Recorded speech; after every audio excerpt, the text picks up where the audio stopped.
사도행전 22장 2절에서 16절까지의 말씀, 신약성경 226면 우리 2절부터 16절까지 교독하시겠습니다.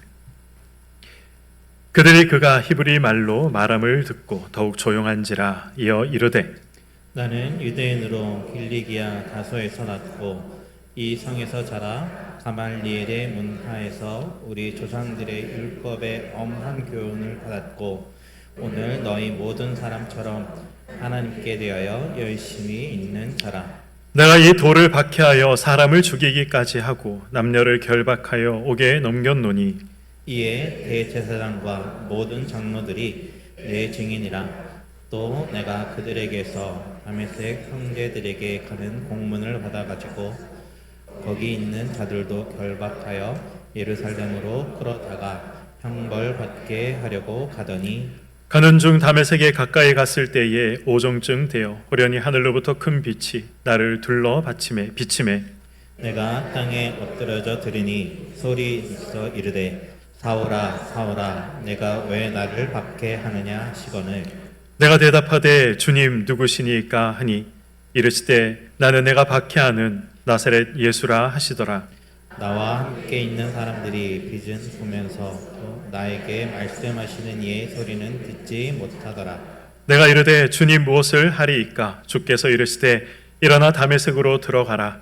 내가 해야 할 모든 것을 거기서 누가 이르리라 하시거늘 나는 그 빛의 형체로 말미암아 볼 수 없게 되었으므로 나와 함께 있는 사람들의 손에 이끌려 다메섹에 들어가노라.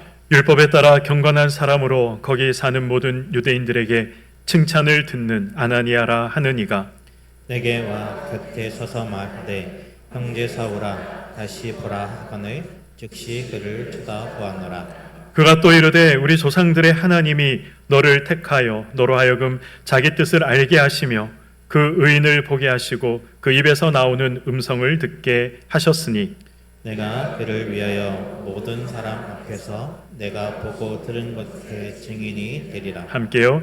이제는 왜 주저하느냐? 일어나 주의 이름을 불러 세례를 받고 너의 죄를 씻으라 하더라. 아멘. 네, 얼마 전 개그우먼이죠. 우리 이수지 씨가 우리 하루의 모든 일정을 이 자녀 교육에 맞춘 대치동 이 엄마의 일상을 패러디한 이 영상을 올려서 굉장히 화제가 되었던 적이 있습니다. 저는 그 영상과 그리고 또 그 영상에 달려 있는 이 댓글을 보면서 와, 이런 세상이 있구나. 또 이런 삶을 살아가는 사람도 있구나. 신기해서 관련된 영상들을 그래서 한번 찾아보기 시작을 했습니다. 그런데 이런 영상이 있더라고요. 이 7세 고시라는 영상이 있었습니다. 우리 성도님들은 이 7세 고시가 무엇인지 혹시 아십니까? 7세 고시라는 말을 들어보신 적 있으십니까? 강남에서 유명한 영어학원, 강남에서 유명한 수학학원, 그곳에 들어가기 위해서 이 입시를 준비하는 거죠. 그 학원에 들어가는 들어가는 시험, 입학 시험, 그것을 준비하는 시험이 바로 이 7세 고시다. 그렇게 이름이 붙어 있었습니다. 이 영어의 이 수준은 어느 정도 되느냐? 이 수능 수준이 되더라고요. 그리고 수학은 어느 정도 되느냐? 거기 이제 이 서울대를 다니는 5명의 학생들을 불러서 문제를 풀어봐라 했는데 서울대 불문과 학생이 몇 점을 맞았느냐? 36점을 맞았습니다. 그런데 이 문제를 몇 살이 풀어야 한다고요? 7살. 7살이 지금 수능 영어를 풀어야 되고 서울대 불문과 학생이 36점밖에 받지 못한 그 수학 시험을 풀어내야 하는 것입니다.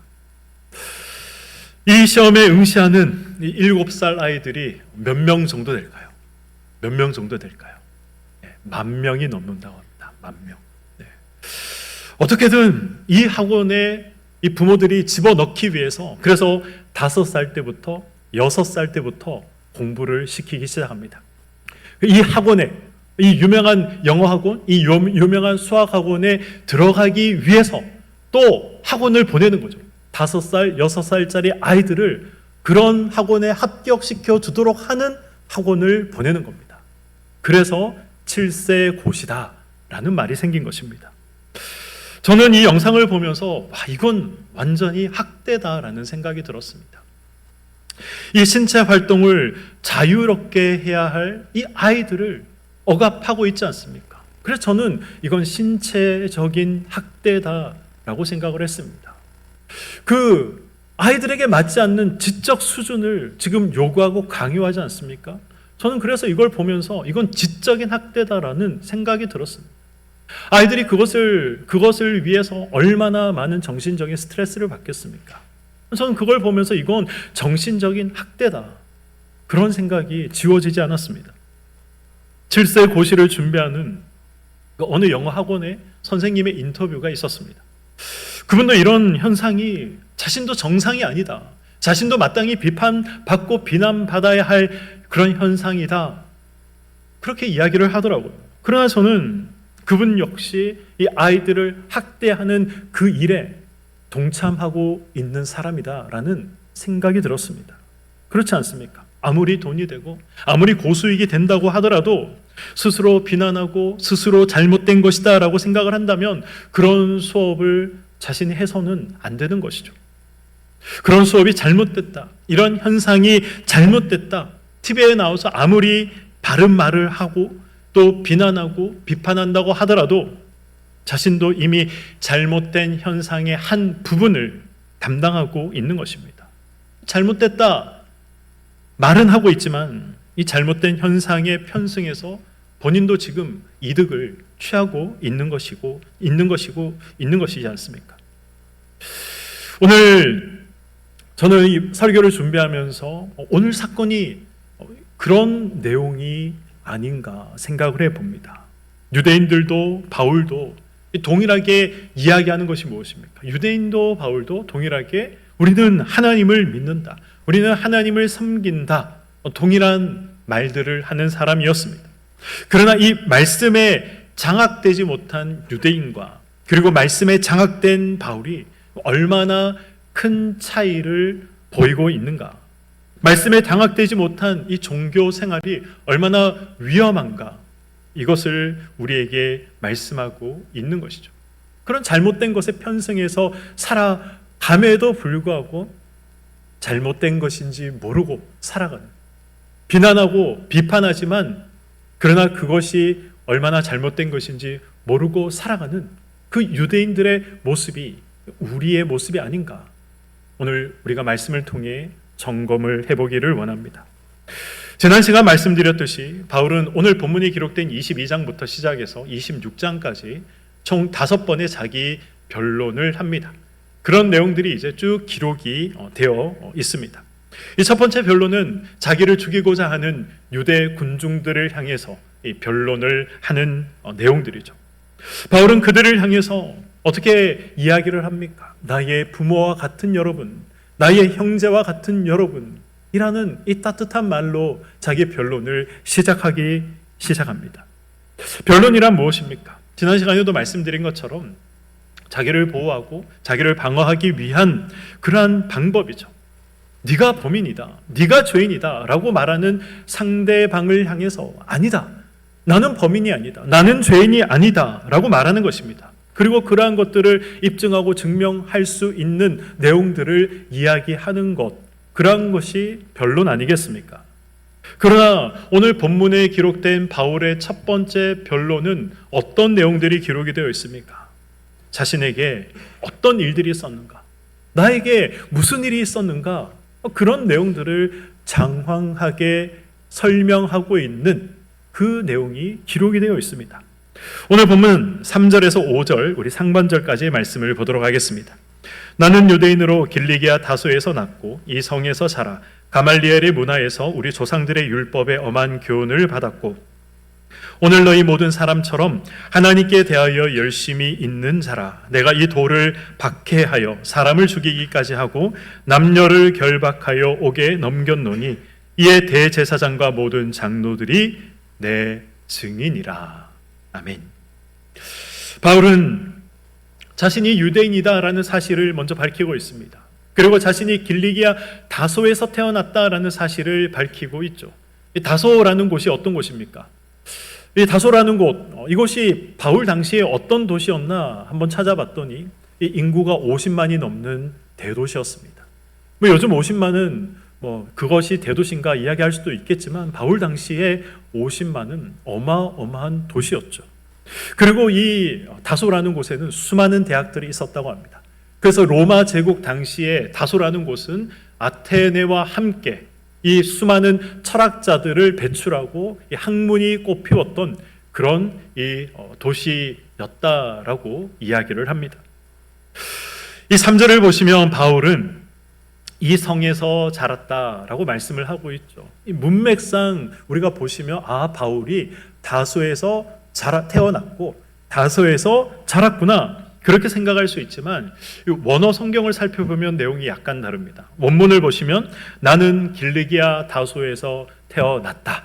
그리고 나는 이 성에서 자랐다라고 되어 있습니다. 이 성. 지금 바울이 변론하고 있는 장소가 어디입니까?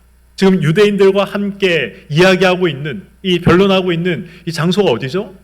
예루살렘 성입니다. 만약 바울이 다소에서 태어나고 자랐다면 유대인들을 향해서 나는 이 길리기아 다소에서 태어난 사람이다. 그리고 나는 그 성에서 자랐다라고 말해야 맞습니다. 그러나 바울은 그 성이 아니라 이 성, 이 예루살렘에서 이 자랐다라고 지금 말하고 있는 거죠. 지금 유대인들에게 나는 이 성에서 자랐다. 나는 예루살렘에서 당신들과 똑같이 나는 이 예루살렘에서 자랐다. 이 이야기를 하고 있는 것입니다. 바울이 이 예루살렘에서 자라면서 누구의 제자로 자랐습니까? 가말리엘이라는 사람의 제자로 자랐습니다. 가말리엘이라는 사람, 그 사람은 누구입니까? 이 사도행전 5장 34절을 보시면 성경은 이렇게 기록합니다. 가말리엘은 모든 백성이 존경하는 사람이었다라고 기록을 하고 있습니다.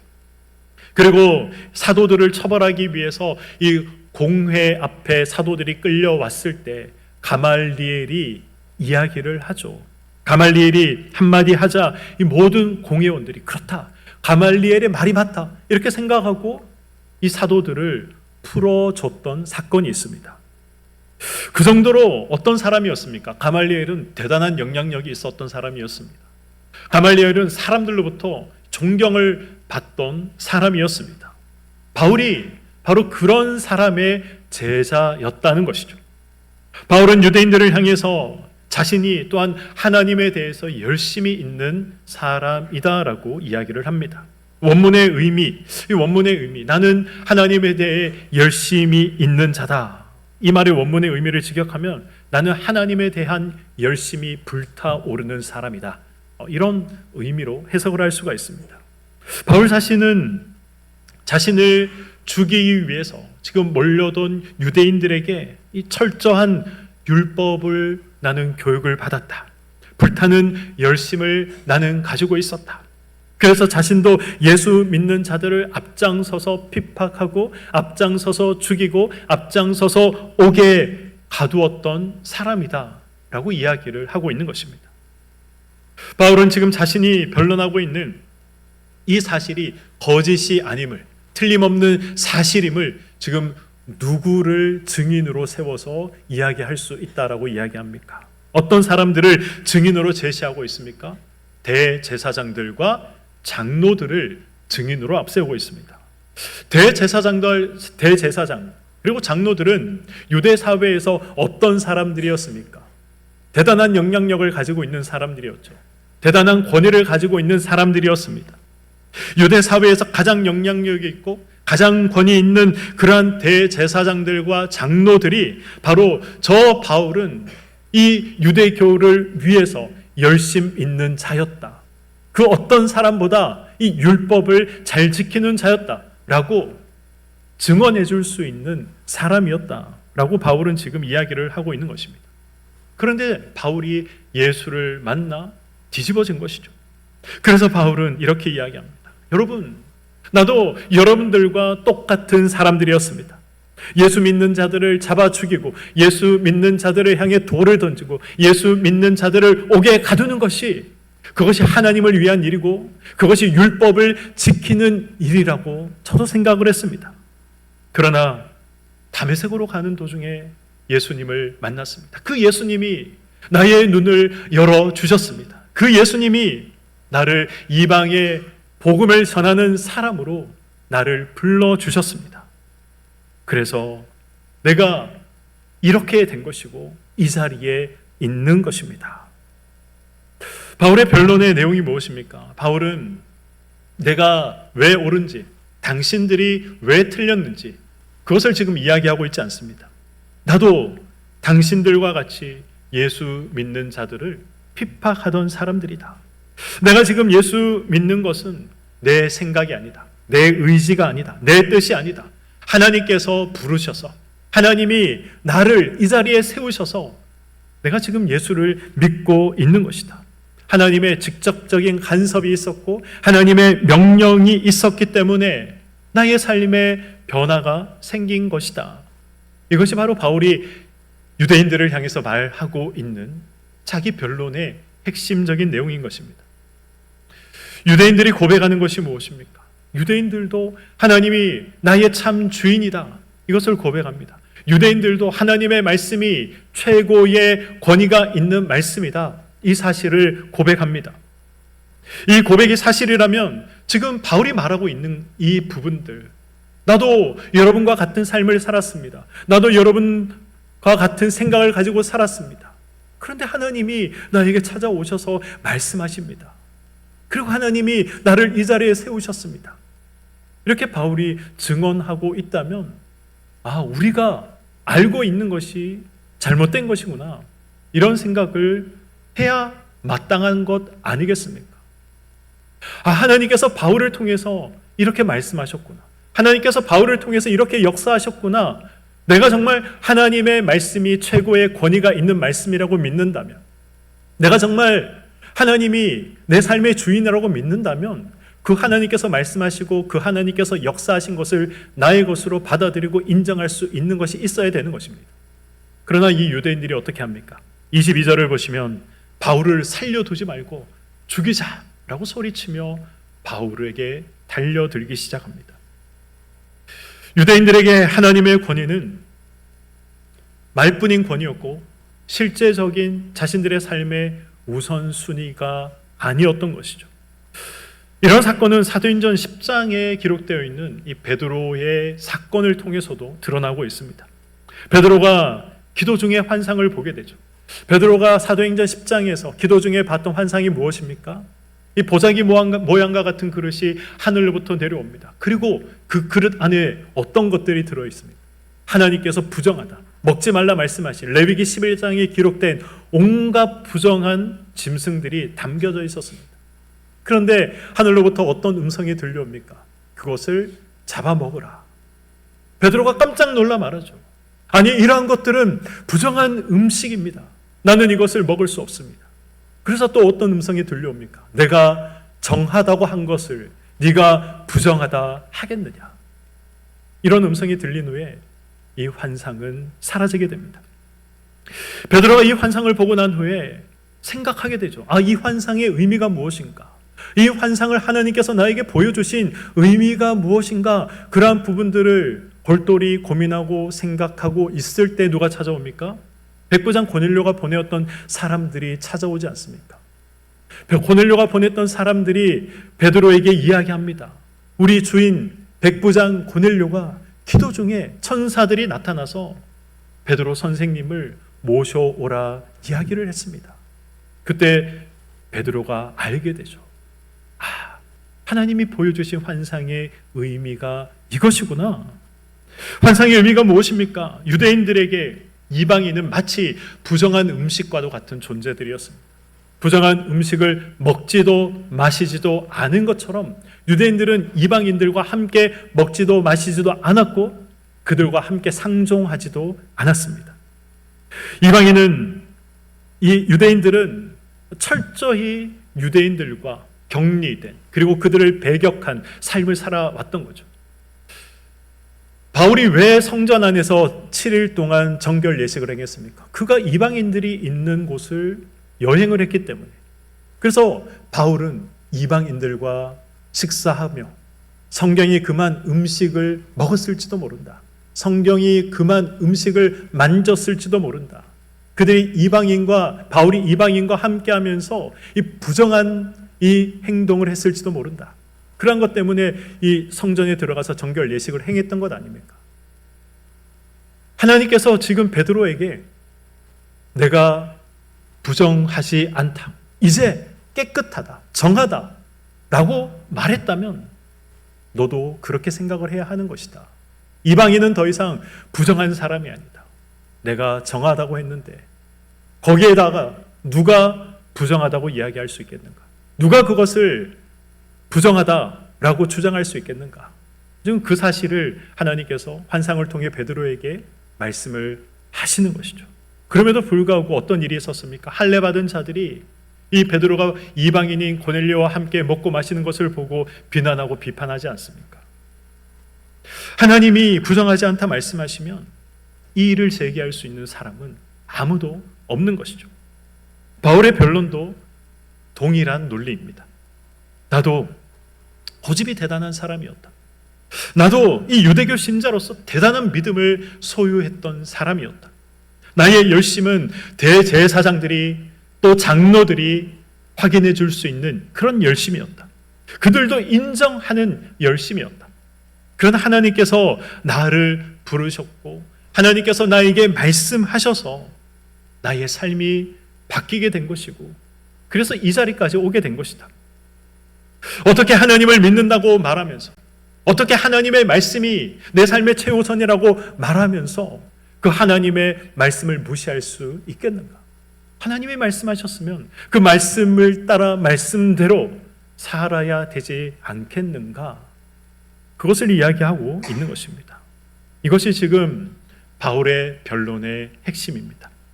신앙이란 결국 무엇입니까? 신앙이란 하나님의 말씀이 자신의 삶에 얼마나 깊숙하게 침투해 있는가? 하나님께 얼마나 나의 생각이, 나의 마음이, 나의 삶이 장악되어 있는가? 바로 이 문제인 것이죠. 그러므로 신앙을 가졌다라고 말하는 우리는 우리의 이 내 인생이 하나님께 장악된 인생인지 아닌지 점검을 해볼 필요가 있는 것입니다. 하나님께 장악된 인생인가 아닌가 우리가 어떻게 알 수 있습니까? 어떻게 점검할 수 있습니까? 내 삶에 순종이 있는가 없는가 확인을 해보면 내가 말씀에 장악된 인생인가 아닌가 자연스럽게 확인되는 것입니다. 순종이 무엇입니까? 내 이 말씀이 하나님의 말씀이 내 생각, 내 마음, 내 삶에 깊숙하게 침투해서 말씀에 장악되는 것이 순종입니다. 내 욕심과 역행하는 그런 순종이 있는가 없는가? 내 계획과 역행하는 그런 순종이 나에게 있는가 없는가? 하나님께서 요구하실 때 내어놓고 또 내려놓는 그 순종이 있는가 없는가? 혹은 하나님께서 요구하실 때 내가 짊어지고 감당할 수 있는 그 순종이 나에게 있는가 없는가? 이것을 살펴보면 되는 것입니다. 예를 들어 이런 것이죠. 성경에서 율법 중에 가장 중요한 율법, 계명 중에 가장 중요한 계명은 바로 이웃을 사랑하는 것이다. 성경은, 예수님은 우리에게 말씀하고 있습니다. 이웃 사랑이라는 이 말씀에 장악된 인생이 되기 위해서 나는 지금 무엇을 하고 있는가? 한번 살펴보시기 바랍니다. 신명기 24장을 보시면 이 고아와 과부를 위해서 곡식과 열매들을 다 거두지 말아라 라고 말씀하고 있습니다. 내가 땀 흘려 1년 동안 일구어 놓은 곡식입니다. 내가 땀 흘려 일구어 놓은 열매들입니다. 그런데도 불구하고 성경은 우리에게 그것을 다 추수하지 말아라, 그것을 다 따지 말아라 말씀하고 있죠. 왜 그렇습니까? 고아와 과부들을 위해서 남겨두라는 것입니다. 이것을 현대적인 의미로 해석하면 어떻게 해석할 수 있습니까? 네가 받은 월급, 너의 수익, 그것은 당연히 너의 것이지만 그럼에도 불구하고 너만을 위해서 사용하지 말라는 것입니다. 이웃을 위해서, 섬김을 위해서, 가난한 자들을 위해서, 약자들을 위해서 그것을 사용하라라는 것입니다. 저희 부부는 아직 로희 옷을 매장에 가서 사본 적이 단 한 번도 없습니다. 로이가 입고 있는 옷 대부분은 정말 너무너무 감사하게도 우리 성도님들이 선물을 해주시거나 아니면 당근을 통해서 구입을 하죠. 꼭 필요해서 사야 되면 그런 사이트가 있더라고요. 저희 아내가 하는 걸 봤는데 3, 4년 지난 혹은 많이 지나면 5, 6년 지난 2월을 거듭한 그런 이 물건들을 판매하는 곳이 있습니다. 그런 곳에 가서 옷과 신발을 구입을 합니다. 저는 우리나라를 포함해서 볼리비아, 에콰도르, 그리고 필리핀, 케냐 이런 곳에 있는 아이들을 후원하고 돕는 단체에 저는 매월 정기적으로 후원을 합니다. 저도 이 매장을 지나가면, 영유아 옷을 파는 그런 매장을 지나가면 예전에는 눈이 돌아가지 않았는데 요즘은 자연스럽게 눈이 돌아갑니다. 예쁜 옷을 보면 입히고 싶습니다. 사주고 싶습니다. 그런데 가격을 보면 너무 하더라고요. 어차피 몇 달 입히면 못 입히는데 사지 말지. 이렇게 스스로 합리화하고 지나갑니다. 저도 자식에게 예쁜 옷 왜 안 입히고 싶겠습니까? 그런데 그때마다 그런 생각이 듭니다. 내가 지금 후원하고 있는 애들 몇 명만 줄여도 이 옷 한 벌 사줄 수 있는데, 그런 생각이 드는 것이 부끄럽지만 저의 솔직한 고백입니다. 이 사랑의 실천에는 필연적으로 나의 것에 손해가 있기 마련입니다. 내 것에 포기가 있습니다. 번거로움이 따라오는 것이죠.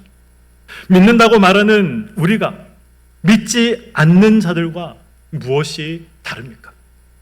세상과 똑같이 나만을 위해서 살아가고 있다면, 세상과 똑같이 이 자녀의 성공을 위해서 물불을 가리지 않는 그런 삶을 살아간다면, 자녀의 성공을 위해서 믿음도 예배도 신앙생활도 잠시 접어둬도 되는 것이다.